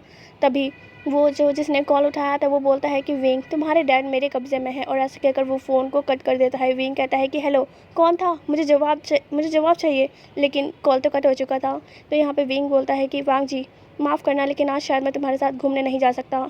वांग जी बोलता है कि क्या हुआ विंग, तुम इतने डरे क्यों हो। विंग बोलता है कि शायद से मेरे डैड के साथ कोई प्रॉब्लम हो गई है, मैं जाता हूँ। और विंग जो है ऐसे ही वहाँ से भाग जाता है। वांग जी को समझ नहीं आ रहा था कि विंग को अचानक हुआ क्या, इसलिए वो सॉन्गलैन को कॉल करके बोलता है कि तुम ये पता लगाओ कि आखिर विंग के डैड के साथ क्या प्रॉब्लम है। और इधर विंग का दिखाते हैं, विंग जो भागकर सीधा अपने घर चला गया था। विंग जब अपने घर का डोर खोलता है तो वो देखता है कि सारी चीज़ें इधर से उधर पड़ी हुई है, यानी उसका पूरा घर बिखरा हुआ था। और अब उसे समझने में देरी नहीं लगती कि उसके डैड को आखिर हुआ क्या है। लेकिन इस बात को कंफर्म करने के लिए कि जो वो सोच रहा है वो सच है कि नहीं, वो इधर उधर घर में घूम घूम कर अपने डैड को देख रहा था, लेकिन उसके डैड कहीं नहीं थे। तभी उसके फ़ोन पे एक नोटिफिकेशन आता है। विंग उसको चेक करता है तो वो एक मैसेज आया हुआ था अननोन नंबर से, जिस पर लिखा हुआ था कि अगर तुम अपने डैड को बचाना चाहते हो तो इस एड्रेस पे आ जाओ। विंग कुछ भी नहीं सोचता और वो डायरेक्ट जो है सीधा निकल पड़ता है उस एड्रेस की तरफ। और यहाँ पर वांग जी भी अपने घर चला गया था। तभी कुछ देर बाद उसको सॉन्गलिन का फ़ोन आता है। सॉन्गलिन का फ़ोन उठाकर वांग जी कहता है कि क्या बात है, तुम्हें कुछ पता चला? तो सॉन्गलिन बोलता है कि वांग जी, मुझे ऐसा लगता है कि विंग के डैड को किसी ने किडनैप कर लिया है, क्योंकि हमारे कुछ लोगों से पता चला कि विंग के घर कुछ देर पहले जो है कुछ लोग घुस आए थे और वो वी चांगसे को शायद उठा कर ले गए हैं, यही बात है। तो वांग जी बोलता है एक काम करो, तुम पता करो कि वो लोग किस एड्रेस पे है, फिर हम वहाँ चलते हैं। सांगलिन बोलता है कि ठीक है। और ऐसा कहकर हम कुछ देर बाद का सीन देखते हैं। विंग उस जगह पे पहुँच गया था। वो एक बंद पड़ी फैक्ट्री थी, वहाँ पे कोई आता जाता भी नहीं था, इसलिए विंग बिना सोच समझे उस बंद फैक्ट्री में घुस जाता है। और वो अपने डैड को आवाज़ लगाने लगता है, लेकिन कोई भी रिस्पॉन्स नहीं आ रहा था। तो वो फैक्ट्री के और अंदर जाता है, तब वो देखता है कि एक कमरे से आवाज़ आ रही है। तो वो डायरेक्ट उस रूम का गेट खोल देता है। गेट खोलने के बाद विंग देखता है कि नी मिंगजू और उसके डैड को रस्सी से बांध रखा है उसके ठीक सामने। विंग कहता है कि डैड, आप यहाँ क्या कर रहे हैं? वो ऐसा कहकर अंदर चला जाता है, लेकिन कुछ लोग उसे आकर पकड़ लेते हैं। विंग कुछ समझ पाता कि तभी एक दूसरा पर्सन उसके सामने आता है और कहता है कि विंग, तुमसे फिर से मुलाकात हो गई। विंग उस पर्सन को पहचान लेता है और कहता है कि वैन चाओ, तुम ये क्या कर रहे हो और मेरे डैड को इस तरीके से क्यों पकड़ा है? वैन चाओ बोलता है कि तुमने याद नहीं कि तुमने मेरे साथ क्या किया था विंग? विंग बोलता है कि क्या किया है मैंने, और तुमने मेरे डैड को क्यों पकड़ा है? उन्हें छोड़ दो, जो भी हुआ हो मैं था, लेकिन मेरे डैड को छोड़ो। वैन चाओ कहता है कि मतलब तुम्हें तुम्हारी गलती पता लग गई ना। और यहाँ पे विंग भी समझदार था, विंग को पता लग गया था कि वैन चाओ ने आखिर ऐसा क्यों किया है। उन दोनों की कन्वर्सेशन को सुनकर यहाँ पे वी चांग से बोलता है कि आखिर क्या हुआ था विंग, ये मुझे इस तरीके से पकड़ के क्यों लाया है और ये किस गलती की बात कर रहा है? तो जो नी मिंग जो है वो बोलता है कि बॉस माफ़ कीजिए, लेकिन मैंने आपको बताया नहीं था। यही करीब कुछ दिन पहले विंग की और वैन चाओ की एक दूसरे से लड़ाई हो गई थी। तो यहाँ पे वी चांग से बोलता है कि क्यों, ऐसा क्यों, क्या हो गया था जो लड़ाई करनी पड़ गई? तो यहाँ पे विंग बोलता है कि डैड, मैंने जो किया वो सही किया। ये वैन चाओ ये अपने चक्कर में हम सबको फंसा देता, इसलिए मैंने इसको रोका। तो यहाँ पे हमें एक फ्लैशबैक दिखाया जाता है। यहाँ पे माफिया मीटिंग्स चल रही थी और यहाँ वैन चाओ कहता है कि माफिया किंग, मुझे आपकी परमिशन चाहिए कि मैं अब्रॉड में जाकर अपना बिजनेस करूँ। तो यहाँ पे विंग कहता है कि नहीं, तुम नहीं कर सकते। तो वैन चाओ बोलता है कि तुम मेरे बीच टांग क्यों उड़ा रहे हो, मैं अपने बिजनेस की बात कर रहा हूँ, तुम्हारे नहीं। तो यहाँ पर विंग कहता है कि माफिया किंग, इसकी बात मत सुनिए, क्योंकि ये अगर अब्रॉड जाकर कुछ भी करता है तो लोगों को इसके बारे में पता लग जाएगा, और वैसे भी वहाँ की पुलिस इसको अच्छे से जानती वानती नहीं होगी, लेकिन फिर भी ये हमें फंसा देगा। इसलिए मैं चाहता हूँ कि आप इसे अब्रॉड जाने की परमिशन ना दें। तो यहाँ पे जो माफिया किंग था वो बोलता है कि तुम्हारी बात में दम है विंग, अगर ये अब्रॉड जाता है तो हो सकता है कि ये हमारे बारे में कुछ भी बता दे, इसलिए हम इसको नहीं जाने दे सकते। वैन चाओ फिर बोलता है कि नहीं, ऐसा कुछ नहीं होगा, मुझे भी आता है, मैं कर लूँगा खुद, तुम लोग बीच में टांग मत अड़ाओ, मैं जाना चाहता हूँ, प्लीज़ माफिया किंग मुझे इसकी परमिशन दे। तो नी मिंग जो भी खड़ा होता है और वो कहता है कि वैन चाओ, तुम अपने चक्कर में हम सबको नहीं फंसा सकते, मुझे पता है तुम नालायक हो, तुम्हें कुछ भी नहीं आता। अगर तुम अब्रॉड जाके कुछ भी ऐसा वैसा करते हो और पुलिस के कब्जे में आ जाते हो तो ज़रूर तुम हमारा ठिकाना भी बता दोगे और फिर यहाँ पे हम पकड़े जाएंगे, इसलिए तुम नहीं जा सकते। तो वैन चाओ बोलता है लेकिन क्या, विंग के डैड भी तो चाहते हैं ना? तो विंग बोलता है कि मेरे डैड को अच्छे से काम करना आता है, वो तुमसे ज़्यादा एक्सपीरियंस वाले हैं और वैसे भी उनके दोस्त हैं अब्रॉड में, इसलिए वो जाकर अपना काम अच्छे से कर लेते हैं, लेकिन तुम्हें तो वहाँ कोई नहीं जानता, इसलिए तुम नहीं जा सकते। ऐसा ही कहकर यहाँ पे बहुत सारे लोग जो थे वो भी वैन चाओ के ऊपर सवाल उठाने लगते हैं कि वो जाएगा तो फिर उनको ले डूबेगा और भी वगैरह वगैरह। तो इन सब को देखते हुए ही वैन चाओ ने ये प्लान बनाया कि वो विंग के डैड को किडनैप करेंगे, विंग को किडनैप और भी वगैरह वगैरह जो भी होना था। तो फ्लैशबैक अब यहीं एंड होता है और यहाँ पे वी चांग को ये सब बातें जब पता लगती है तो वो बोलते हैं कि वैन चाओ, मेरे बेटे ने और मेरे असिस्टेंट ने बिल्कुल ठीक ही कहा है, तुम्हारे इस बिज़नेस का कोई फ़ायदा नहीं होता, तुम्हारे वजह से हमारा नुकसान हो जाता और तुम्हारे चक्कर में हम क्यों फंसे। ये कहकर वी चांग से चुप हो गए थे और यहाँ वैन चाओ, उसको तो गुस्सा आ गया था। वैन चाओ वी चांग से के पास जाता है और जहाँ वी चांग से के पैर में चोट लगी हुई थी उसके ऊपर अपना पैर रख के उसको स्मैश करने लगता है और बोलता है कि तुम्हारी इतनी हिम्मत, तुम ओल्ड मैन, तुम मुझे सिखाओगे कि कैसे बिज़नेस करना है, तुम तो अब ओल्ड हो चुके हो। यहाँ पे विंग कहता है कि वैन चाओ मेरे डैड को छोड़ दो, उनके पैर में चोट लगी हुई है। लेकिन यहाँ वैन चाओ मानता नहीं, वो उनके पैरों को स्मैश किया जा रहा था। यहाँ पे वी चांगसे को बहुत ज़्यादा दर्द हो रहा था क्योंकि उनके पैर में चोट बहुत ज़्यादा लगी हुई थी। जो नी मिंगजू बोलता है कि तुम छोड़ो उसे वरना मैं तुम्हें शूट कर दूंगा। तो यहाँ पे वैन चाओ बोलता है कि तुम कर ही क्या लोगे, तुम्हारे पास कुछ है, देखो हाथ बंधे हुए हैं तुम्हारे, कुछ नहीं कर पाओगे तुम। यहाँ पे वी चांग से चिल्ला नहीं रहे थे, भले ही उनको दर्द हो रहा हो लेकिन वो चिल्ला नहीं रहे थे। विंग को अपने डैड की हालत पता थी, भले ही उसके डैड चिल्ला नहीं रहे हो लेकिन विंग अपने डैड का दर्द जानता था। विंग की आंखों में आंसू आ गए थे। विंग कहता है कि प्लीज़ वैन चाओ मेरे डैड को जाने दो, उनको दर्द हो रहा है, वैसे भी मेरे डैड के अंदर अब इतनी जान नहीं बची कि वो तुमसे लड़ाई करे। वैन चाओ बोलता है कि क्यों, ये ओल्ड मैन ये मुझे सिखा रहा है ना कि कैसे काम किया जाता है, तो इसकी सज़ा तो इसको मिलनी ही है। वो ऐसे कहकर और भी ज़्यादा स्मैश करने लगता है और फिर कुछ देर बाद जाकर वो वी चांगसे के पैरों को छोड़ता है। और यहाँ पे वी चांगसे का पैर बहुत ज़्यादा सूज गया था। विंग को बहुत बुरा लग रहा था अपने डैड की ये हालत देखकर, लेकिन वो कुछ भी नहीं कर सकता था। वैन चाओ अब विंग के पास आता है और कहता है कि मेरे पास ज़्यादा टाइम नहीं है, क्योंकि अगर मैं यहाँ ज़्यादा देर रुका तो हो सकता है मैं फंस जाऊँगा, इसलिए पहले मैं जल्दी इन सब का निपटा देता हूँ। ऐसा कहकर अपनी गन को निकाल लेता है और नी मिंगजू के ऊपर पॉइंट कर देता है। ये देखकर विंग डर जाता है। विंग कहता है कि गन छोड़ो वैन चाओ, तुम मुझसे अगर कुछ भी कहोगे तो मैं तुम्हें छोड़ूंगा नहीं। वैन चाओ फिर बोलता है क्यों, ये तो तुम्हारा कोई है भी नहीं, तो इसके लिए इतनी फ़िक्र क्यों। वैन चाओ की ये बात सुनकर विंग कुछ नहीं बोलता। यहाँ पर नी मिंगजू बोलता है कि यंग मास्टर आपको मेरी फ़िक्र करने की ज़रूरत नहीं है, आप बस कैसे भी करके यहाँ से भागने के बारे में सोचिए। वैन चाओ बोलता है कि भागना तो दूर की बात, मैं तुम्हें भागने लायक छोड़ूंगा तब ना। वो ऐसा कहकर जो है नी मिंगजू के पैरों पर शूट कर देता है। इसे देख के वी चांगसे को गुस्सा आता है। वी चांगसे कहता है कि तुम बेकार इंसान, तुम्हें कुछ नहीं आता, इसलिए तुम बस लोगों को मारना जानते हो, तुम बेकार हो बेकार। और वैसे भी तुम्हारे बिजनेस को अच्छा ही हुआ कि माफिया किंग ने परमिशन नहीं दी, लेकिन पता नहीं तुम क्या करते। ये सुनकर जो है वैन चाओ को और गुस्सा आता है और वो बोलता है कि क्या कहा तुमने, ज़रा फिर से बोलना। तो वो ऐसे ही जो है वी चांग से बहुत ज़्यादा बोलने लग जाते हैं अब वैन चाओ को कि वैन चाओ ऐसा है वैसा है और भी बहुत कुछ। अब ये सुनकर तो वैन चाओ का पूरा खून खौल जाता है। वैन चाओ दोबारा आता है और उसके यानी वी चांगसे के पैरों को स्मैश करने लग जाता है। वी चांगसे को अब बर्दाश्त नहीं होता, इसलिए वो चिल्लाने लगता है। ये देखकर विंग कहता है कि वैन चाओ मैंने कहा मेरे डैड को छोड़ दो। तो वैन चाओ कहता है कि तुम्हारे डैड को देखो कितने बदतमीज़ इंसान है, इन्होंने एक बार भी सोचा कि ये अगर कुछ भी बोलते हैं तो मैं क्या करूँगा। तो वी चांगसे बोलते हैं करो जो करना है, मैं क्या तुमसे डरता हूँ। विंग बोलता है कि डैड अब प्लीज़ चुप हो जाइए वरना ये आपको और भी ज़्यादा हर्ट करेगा। तो वी चांगसे बोलता है कि बेटा तुम मेरी फ़िक्र मत करो, मैं इतना कमज़ोर नहीं हूँ कि इस बच्चे के हाथों मारा जाऊँ। वैन चाओ बोलता है कि ओह तो ये बात है। वो अब और भी ज़ोर से वी चांगसे के पैरों को स्मैश करने लग जाता है। और अब यहाँ पे विंग को बहुत ज़्यादा गुस्सा आता है। विंग जो अब वैन चाओ की तरफ बढ़ने वाला था पर वो बढ़ नहीं पाता क्योंकि वैन चाओ के गार्ड्स ने उसे पकड़ रखा था, लेकिन विंग उनको धक्का देता है और सीधा आकर वैन चाओ को धक्का मार देता है। वैन चाओ दूर जाकर गिरता है। तब वो देखता है कि उसके डैड के पैर बहुत ज़्यादा सूज गए हैं। विंग कहता है कि डैड सॉरी, मेरे वजह से ये सब आपको झेलना पड़ रहा है। तो वी चांग से बोलता है कि कोई बात नहीं, ये सब एक ना एक दिन तो होता ही रहता है ना, तो इसमें मुझे बुरा नहीं लगा, वैसे भी तुम पिटी फील मत करो। विंग कहता है पर फिर भी सॉरी। यहाँ पे वैन चाओ बोलता है कि ओह बस करो, अब मैं तुम्हारे बाप बेटे का ड्रामा यहाँ देखने ना नहीं आया हूँ।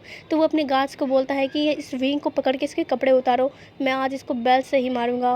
वो ऐसा कहकर विंग को पकड़ लेते हैं, लेकिन यहाँ कपड़े उतारने का नाम सुनकर जब नी मिंगजू और वी चांग से सुनते हैं तो वो दोनों एक साथ चिल्लाते हैं।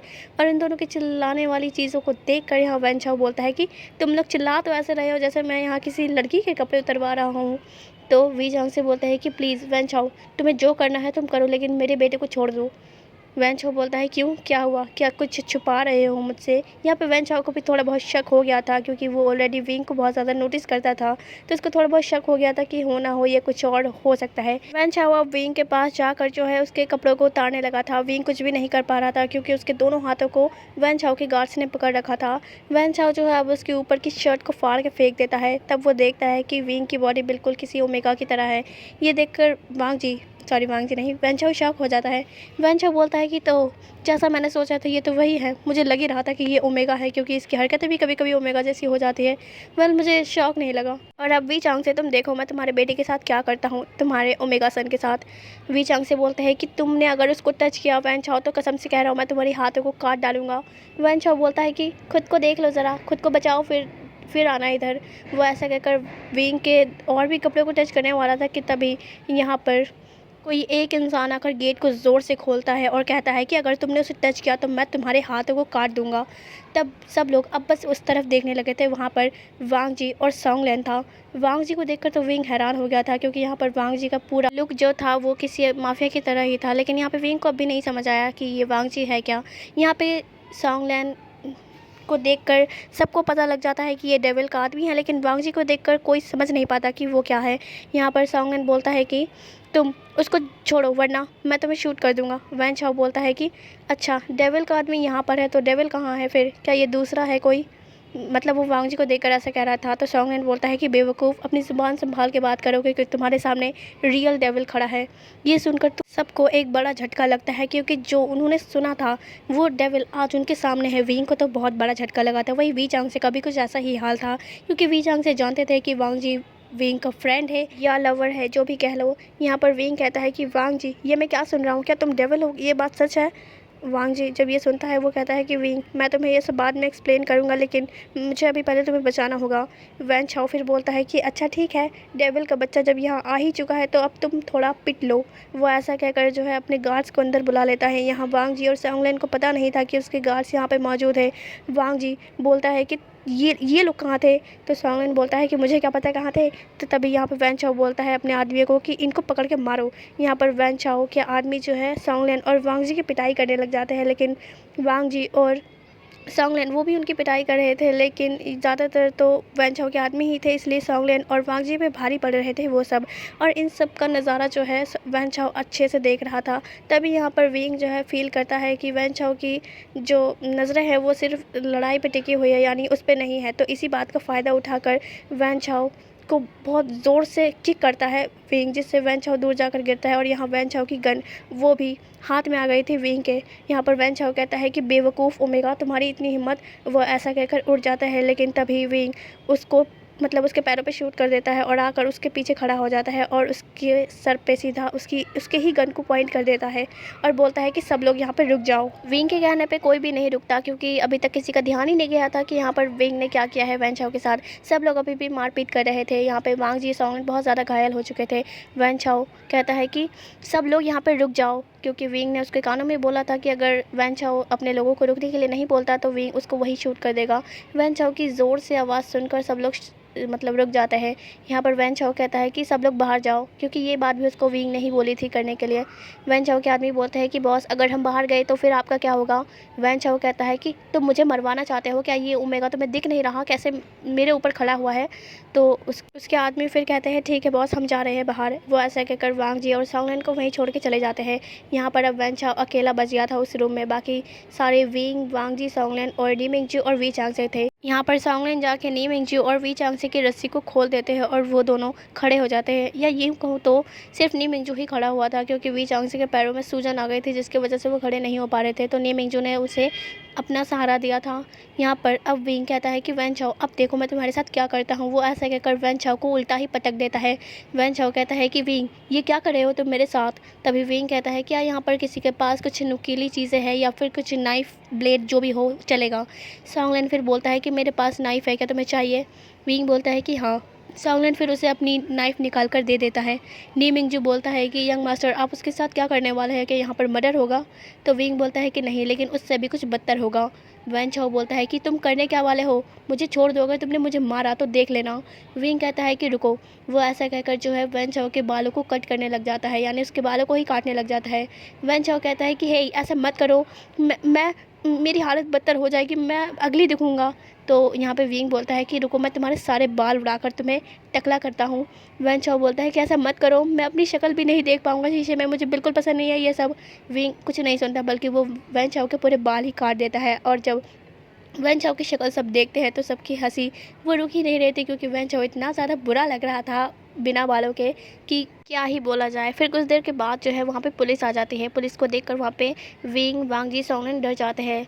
यहाँ पे सब लोग बोलते हैं कि पुलिस क्या कर रही है? तभी नी मिंगजू बोलता है कि पुलिस को मैंने बुलाया है। पुलिस आकर अब बोलती है कि ये वैन चाओ कौन है, उसके नाम पे मुझे कंप्लेंट किया है किसी ने। तभी विंग हट जाता है वैन चाओ के ऊपर से और बोलता है कि ये अगली इंसान है वैन चाओ। और जब पुलिस वैन चाओ की हालत देखता है तो वो कहता है कि ये सच में वैन चाओ है। तो विंग फिर यहाँ पे बड़े ही प्राउड के साथ कहता है कि पुलिस अंकल, मैंने इसका इसका ये हाल क्या है, बताओ कितना सुंदर है ना वैन चाओ। पुलिस कुछ नहीं बोलती, वो बोलती है कि आपका शुक्रिया, मैं इसको अभी लेकर जाता हूँ। वो ऐसा क्या कर जो है वैन चाओ को पकड़ के ले जाती है यहाँ पर से। यहाँ पर अब वांग जी की तरफ घूर के देख रहा था। वांग जी अपने हाथों को ऊपर कर देता है और कहता है कि मैं विंग तुम्हें सब कुछ बताने वाला था, लेकिन तभी यहाँ पे वी चांग से सामने आते हैं वांग जी के और बोलते हैं कि मुझे समझ नहीं आ रहा कि मैं तुम्हें डेविल बुलाऊं या फिर वांग जी। वांग जी कहता है कि आप जो चाहे वो मुझे बुला सकते हैं। वेल, अब मैं डेविल नहीं रहा, मैं वांग जी हूँ सिर्फ। यहाँ पे विंग फिर कहता है कि वांग जी तुम कितने बुरे हो, तुमने मुझे बताया नहीं कि तुम खुद एक माफिया हो। तो यहाँ पे वांग जी बोलता है कि नहीं विंग, अब मैं माफिया नहीं हूँ, मैं तुम्हारे चक्कर में छोड़ चुका सब कुछ, मैं अब सिर्फ तुम्हारा वांग जी हूँ। और वैसे तुम एक ओमेगा हो, ये बात मुझे बहुत पहले से ही पता लग गई थी। विंग कहता है कि वो तो है, पता लगना ही है तुम्हें उस दिन जो हुआ था। विंग की ये बात सुनकर वी चांग से बोलता है कि क्या हुआ था। तो यहाँ पे विंग और वांग जी दोनों चुप बैठ गए थे, जैसे उनको कुछ पता नहीं। और वही सॉन्गलैंड भी चुप बैठ गया था, क्योंकि उसको भी पता था कि क्या हुआ था। वांग जी वी चांग से बोलता है कि अंकल, मैं चाहता हूँ कि क्या आप विंग को मेरे साथ रहने देंगे, यानी मैं विंग का ख्याल रखना चाहता हूँ। वैसे भी अब मुझे उसकी रियल आइडेंटिटी के बारे में पता है। वांग जी हकला कर यह सब बोल रहा था कि तभी वी चांग से बोलता है कि हाँ ठीक है, मुझे कोई दिक्कत नहीं, मैंने तो ऑलरेडी तुम दोनों को परमिशन दे दी थी, तो किस बात की देरी है, जाओ और मज़े करो जाकर।